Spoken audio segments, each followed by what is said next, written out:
이교시 영화기 69번은 녹차의 맛입니다.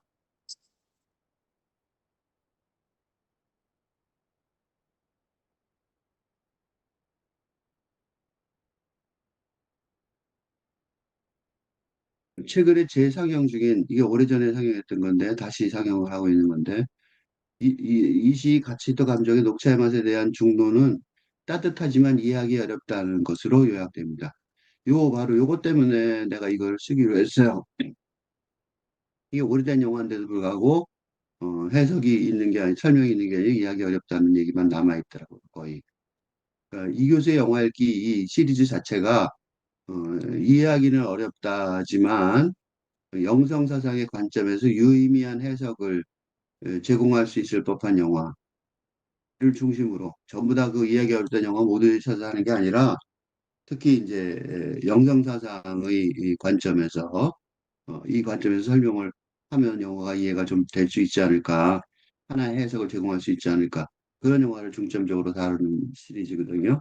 모든 영화를 다루는 게 아니라 그래서 이 영화를 선택을 했습니다. 메가박스 사이트에서 제공하는 시놉시스는 다음과 같습니다. 고백하기 전에 전학을 간 첫사랑으로 인해 우울한 나날을 보는 아들이 하지메. 시도 때도 없이 나타나는 거대한 자신을 마주한 딸 사치코. 오래전 그만둔 애니메이터 일을 다시 시작하고 싶은 엄마 요시코. 최면술사 아빠 노부.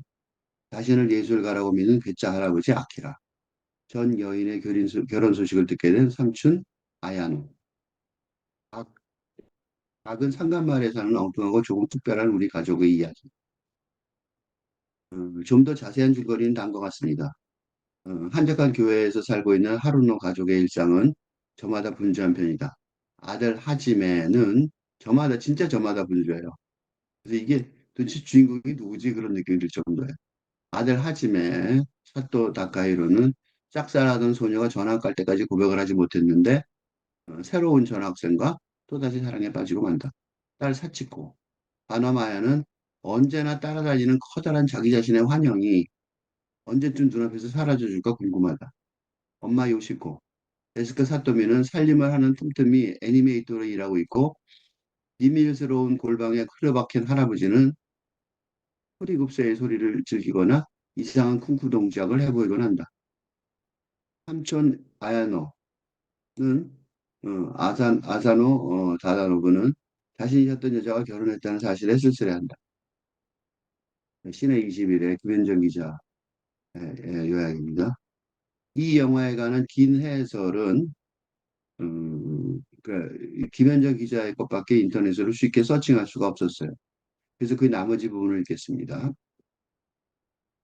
녹차의 맛은 사치고가 철봉 거꾸로 오르기에 성공할 수 있을 것인가 정도를 제외하면 궁금한 사건이 거의 없는 영화다. 그 대신 녹차의 맛은 길게 호흡하면서 순간을 바라볼 수 있는 여백을 주곤 한다. 좋아하는 여학생의 우산을 줄 수 있던 남자아이가 너무 신이 나서 비를 맞으며 달리는 길이 어떻게 물리적인 법칙을 초월하는지, 사랑에 놓친 남자의 마음이 주변의 공기에 어떤 기운을 불었는지. 그러니까 이 삼촌이 사랑에 놓쳤죠. 근데 삼촌하고 거의 똑같은 순간에 그 부분을 맴도는 그 8살 소녀가 있는 자연하고 거의 같은 자연인데 분위기가 좀 달라요. 많이 달라요. 녹차의 맛은 무한의 시간을 앞에 두었다는 듯 천천히 여유롭게 들여다본다. 순간순간이 다르고 순간순간이 빛이 난다. 아야노가 숲에 응가를 했다가 저주를 받은 황당한 에피소드와 어린 사치코가 해바라기 씨앗 사이를 떠도는 어여쁜 환타지가 한데 어울려 다정하고 씩씩한 하루노 일가의 삶을 빚어낸다. 물방울, 빗방울처럼 튀어오르는 상상력이 돋보이는 녹차의 맛은 그 때문에 때로는 자기적이고 부자연스러워 보이기도 한다. 그래요. 이게 그러니까 보통의 눈을 바라면 이거 자기적이고 이거 부자연스럽다 그런 생각이 들어요. 이러면 할아버지의 과장된 동작은 가끔 불편하고 체조 같은 안무로 산이어를 부르는 뮤직비디오로 다소 식상하며 하지메의 티네이지 로맨스는 너무 익숙하다. 그러나 그 모든 시간이 지나고 마지막 부분에 할아버지가 죽어요. 죽은 다음에 이 영화는 평범하지 않은 광채를 띠며 깊숙한 내면에서 빛을 발하기 시작한다. 이게 되게 중요한 지적이에요. 할아버지가 골방 창문으로 무엇을 내었다 놔보았는지, 우산을 쓰고 걸어오던 며느리에게 왜 다시 한번 걸어보라고 말했는지, 그리고 그가 남긴 수채화를 뒤적이는 가족들은 뒤늦게 깨닫는다. 그리고 함께 웃는다. 고정된 액자처럼 별다른 것 없고 잔잔한 이 장면은 녹차의 맛이 그저 재기 있는 영화를 넘어 좀처럼 잊기 힘든 여운을 남기는 순간이다. 그 좀처럼 잊기 힘든 여운을 남기는 영화였기 때문에 다시 재상영된 거죠. 음. 비슷한 것 같아도 모두 다르고 특별하지 않아도 오래도록 혀끝에 감도는 잡맛과 잡내를 씻어내 깨끗한 미각으로 음식을 깨끗하게 해주는 녹차의 맛처럼 녹차의 맛은 마음을 청량하게 만드는 영화다. 마음을 깨끗하게 해줘요. 근데 깨끗하신 것 같은데도 뭔가 남아있다. 그 설명이 뭔가 약간 2% 모자라다 그러나? 그런 느낌이 있어요. 그래서 그 2%, 올, 한것 같아. 근데 뭐지? 그 설명을 하려고 하는 거야. 김현정 기자의 할아버지가 죽은 다음 녹차의 맛은 평범하지 않은 광채를 띠며 깊숙한 내부에서 빛을 발하기 시작한다라는 지적처럼 이 영화는 끝에서부터 읽어나가기 시작해야 합니다. 이게 처음부터 읽는 게 아니라 끝에서부터 읽어야 돼요. 왜냐하면 그때서야 그러니까 관객들도 영화를 끝까지 인내를 가지고 보고 봐야지 되는 거죠. 끝에서 이제 인내란 것을 적당히 보던 사람들 끝에 좀 후회하죠, 이제. 왜냐하면 그때가 돼서야 그래서 다시 재상영됐을지도 모르죠. 왜냐하면 그때가 돼서야 일본인의 일상생활을 기록하는 것 같은 영화거든요. 그게 그 고정된 액자 같은 거예요. 그러니까 일본인 사람들 다 이렇게 살지 뭐 그렇겠지. 그런 별다를 것 같은 어떤 영화가 그저 재기 있는 영화, 재치 있는 영화가 아니라 좀처럼 잊기 힘든 여운을 남기는 순간으로 바뀌는 거죠. 그래서 비슷한 것 같아도 모두 다르고 다 특별하지 않아도 오래도록 혀끝에 감도는 잡맛과 잡내를 씻어내 깨끗한 미각으로 음식을 달게 해주는 녹차의 맛처럼 녹차의 맛은 마음을 청량하게 하는 영화 같지만 다만 깨끗해진 것 같은데도 무언가 남아있다라는 느낌을 설득력 있게 설명해야 될 임무가 이게 이제 문제죠. 관객 자신에게 남아있게 되는 거죠. 그래서 나도 관객의 일원으로서 이 설명을 해야겠다, 뭔가. 그래서 이제 감독의 의도가 궁금해요. 도대체 감독은 도대체 무슨 영화를 썼지? 그래서부터 사람들이 감독 인터뷰를 찾아보는데 녹차의 맛이라는 제목에 대해 이수희 가치도 감독은 제작 초기 단계에 결정한 제목이다. 제목을 정한 후 영화의 배경이 되는 계절이 봄이기 때문에 봄의 고민으로 바꿀까 생각하기도 했다. 그러니까 삶의 고민이라는 거죠. 하지만 너무 알기 쉬워서 관객들에게 실례인 것 같다는 생각이 들어 그대로 녹차의 맛으로 결정했다고 밝혔다. 할아버지 아키라가 평화롭게 잠자는 듯이 죽었어요.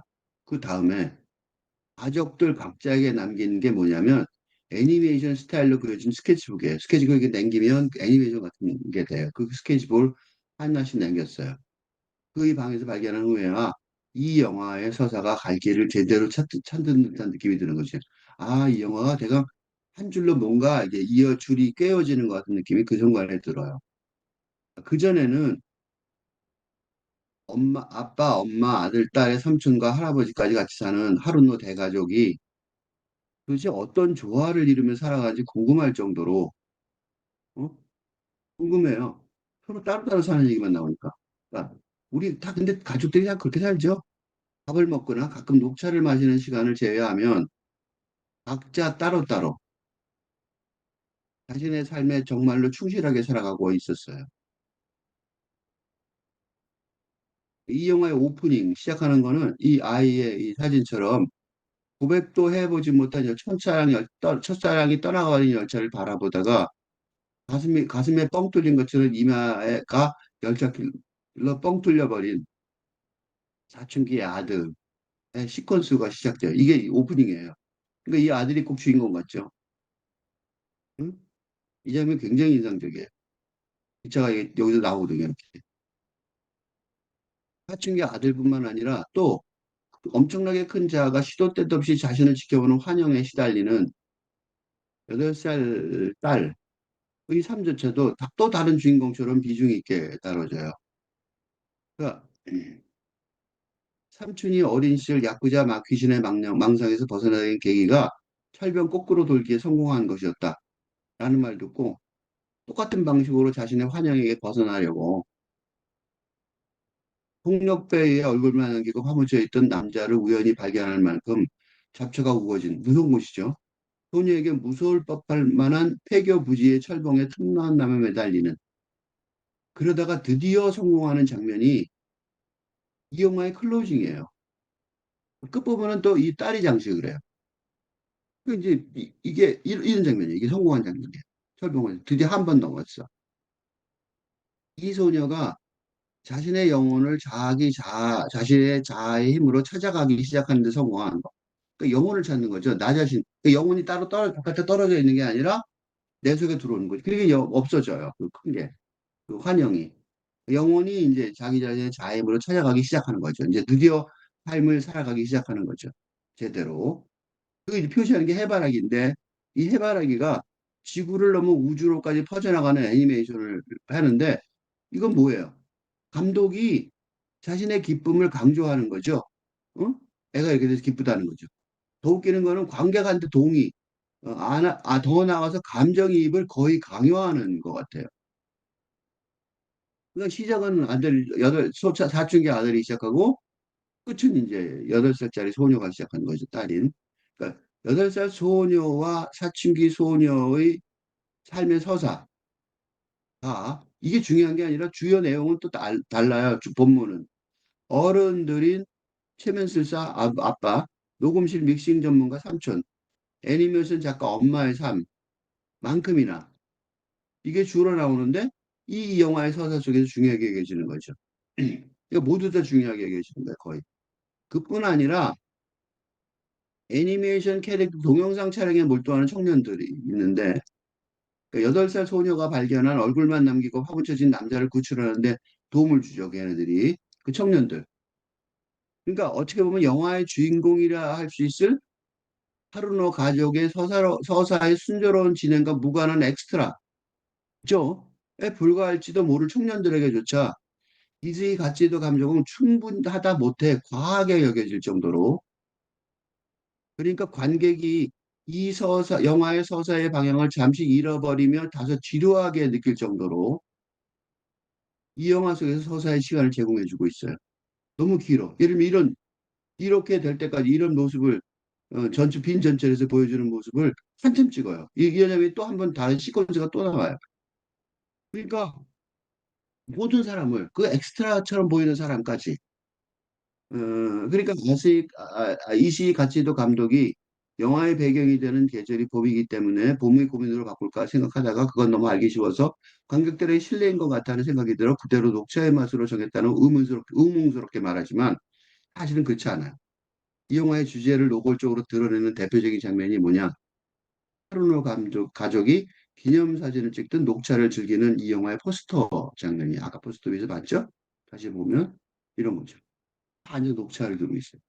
이렇게 마시는 장면은 녹차의 맛이라는 영화의 제목이 강조하듯이 이 영화에 여러 번 나타나요. 그래서 예를 들면 이런 장면도 있어요.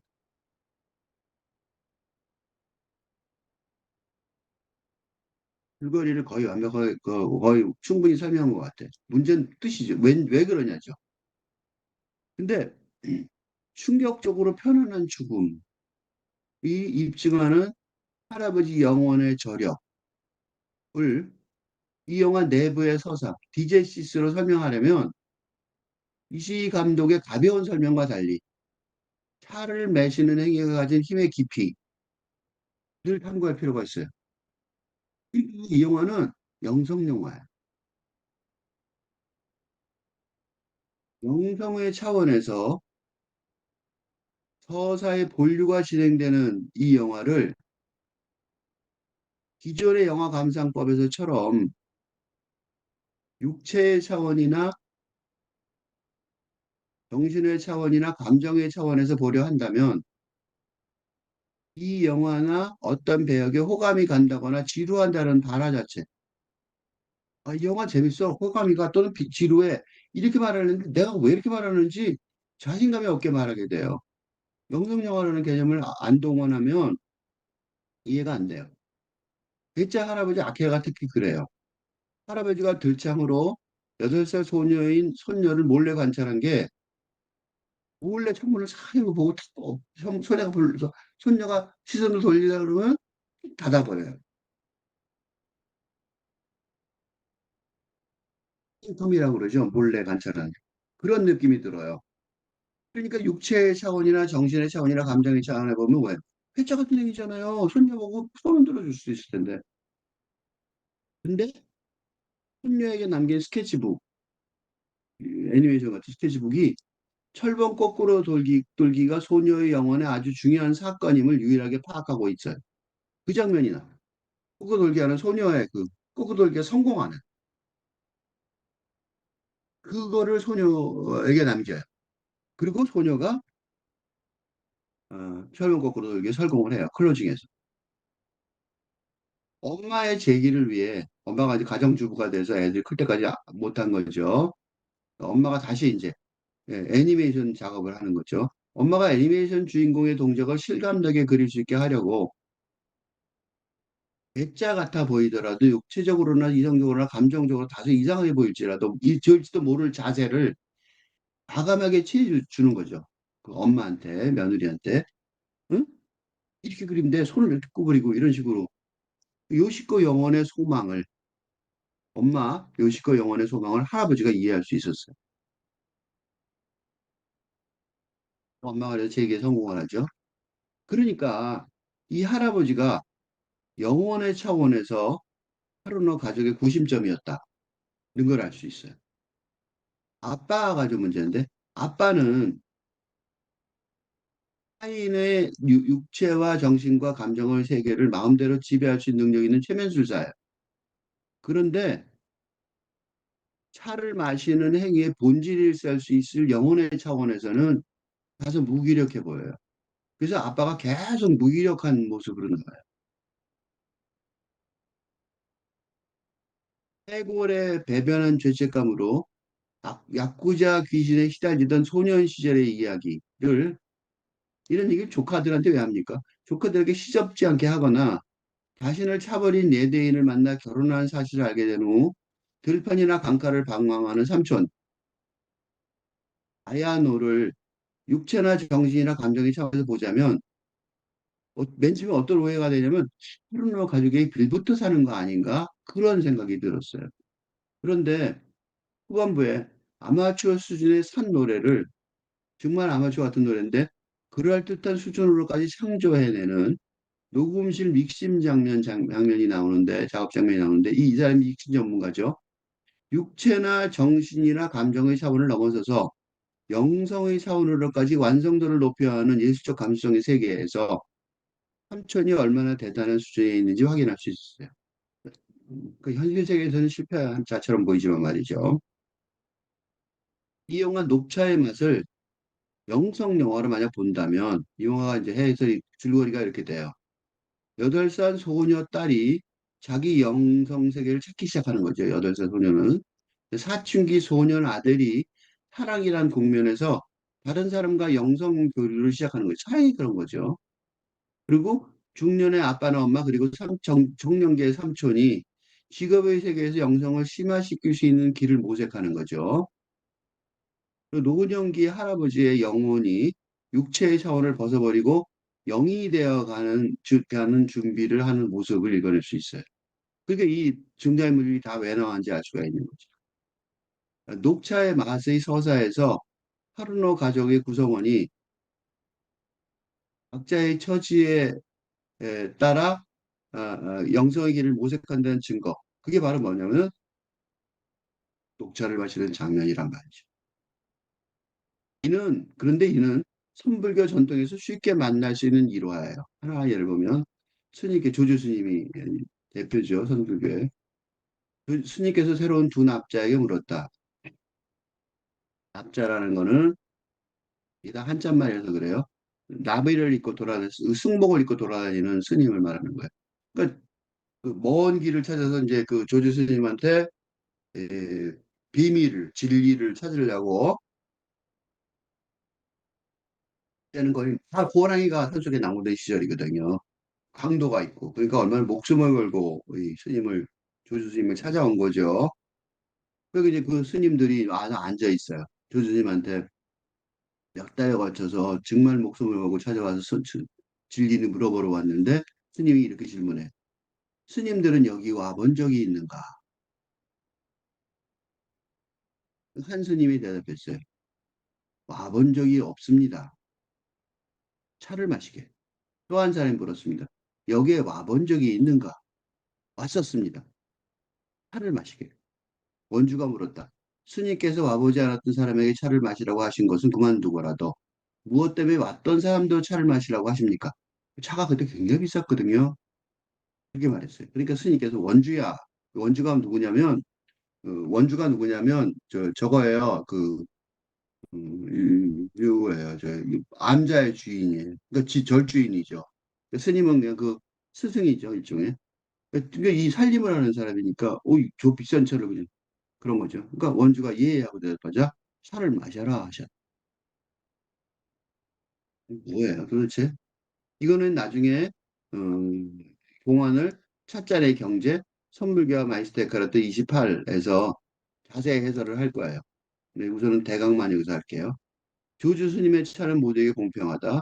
와보지 않았던 사람에게만 차를 대접하는 원주와는 다른 경제다. 경제 개념이 다른 거지. 경제관념이. 왔던 사람도 대접하고 또 그리고 매일 마시는 원주에게도 대접한다. 내가 이 선불교 마이스테카르트는 마이스테카르트하고 연결하거든요. 선불교를. 보면 받아들이고 담는 것이 그릇의 독소성이다. 영적인 그릇은 물리적인 그릇과 다르다.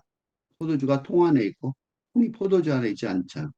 그러니까 포도주가 통 널 안에 있듯이 통 안에 있지 않아요. 통 널 안에 있듯이 통 안에 있으면 포도주를 마실 수 없다는 거죠. 영적인 것은 달라요. 그 안에 받아들인 게 뭐든지 그릇 안에 있고 그릇이 그 안에 있는 거죠. 그릇 자체인 거죠.